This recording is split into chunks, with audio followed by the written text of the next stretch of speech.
우리가 소송을 할 때 녹취록을 증거로 제출하는 경우가 많은데요. 그 녹취록이 혹시나 위조됐을 때 어떻게 확인을 해야 될까? 이런 물음을 가지시는 분들이 굉장히 많습니다. 아니, 분명히 나는 그런 말을 한 적이 없는데 전체적인 대화의 맥락은 그런 내용이 아니었는데 상대방이 내가 하지도 않은 말이 기재된 녹취록을 증거로 제출을 했거나 자기한테 유리한 부분, 딱 그 일부분만 발췌해서 증거로 제출했을 때 상대방이 제출한 증거를 보면 분명히 나한테 불리한 것 같기는 해요. 그런데 전체적인 맥락은 그게 아니었다는 거죠. 이럴 때 나는 어떤 조치를 취할 수 있을까? 만약에 내가 녹음 파일의 원본 전체를 소지하고 있다면 걱정할 필요는 없으시겠죠. 그런데 상대방만 증거를 가지고 있고 나는 없을 때 이때 어떻게 해야 될지 재판 도중에 법원에 문서 제출 명령을 신청하시면 됩니다. 그러니까 상대방이 제출한 녹취록이 아니라 녹취록 제작의 근거가 된 그 원본 파일 전체를 제출을 해달라는 신청을 하시면 됩니다. 그렇게 하면 법원에서는 타당성 여부를 검토하고 상대방에게 녹음 파일 전체의 제출을 명하게 되는데 상대방은 분명히 그러겠죠. 없다, 지워졌다, 혹은 기타의 변명을 하게 될 텐데 이때 그럼 어떻게 해야 될까? 크게 걱정 안 하셔도 됩니다. 우리 민사소송법에서는 문서 제출 명령에 따르지 않았을 때 제재를 가할 수 있도록 규정하고 있는데요. 그게 문서의 기재에 대한 상대방의 주장을 진실한 것으로 인정할 수 있다는 규정을 두고 있습니다. 그래서 녹음 파일 원본 전체를 제출하라는 취지의 문서 제출 명령이 발령됐는데 상대방이 그 문서를 제출하지 않으면 위조되었다는 취지의 주장을 인정할 수 있다는 것이죠. 이렇게 되면 상대방은 증거 가치가 없는 증거를 제출한 결과가 되어버립니다.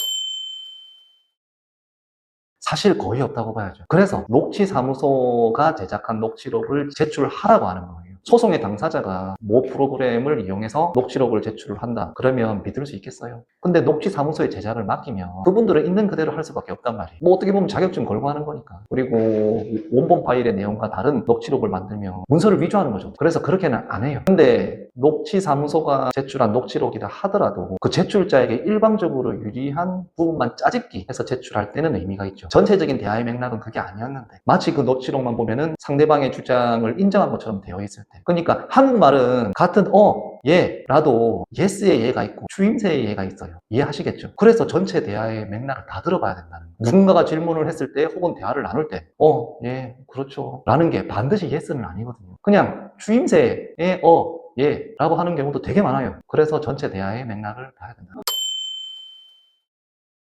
재판 도중에 제출을 하게 되면 아무래도 상대방이 반론을 할 기회가 없으니까 꼭 그렇게 제출을 한다 치면 재판을 한 기를 더 잡아서 상대방에게 반론의 기회를 줍니다. 그렇게 안 하고 재판을 마친다는 것은 반칙이죠. 그리고 기일에 그렇게 사실 제출하는 것도 반칙이에요. 정말 그 증거가 핵심적인 증거다 라고 생각이 되면 재판 전에 미리 제출하고 반론의 기회를 충분히 주었음에도 불구하고 상대방이 반론을 못한다. 그러면 그 증거의 증거 가치가 훨씬 높아지죠. 반칙성 증거 제출을 한다 그래서 꼭 유리한 건 아니에요. 제가 아까 말씀드렸듯이 미리 제출했는데 상대방이 전혀 반론 못한다. 그게 훨씬 더 유리한 상황입니다.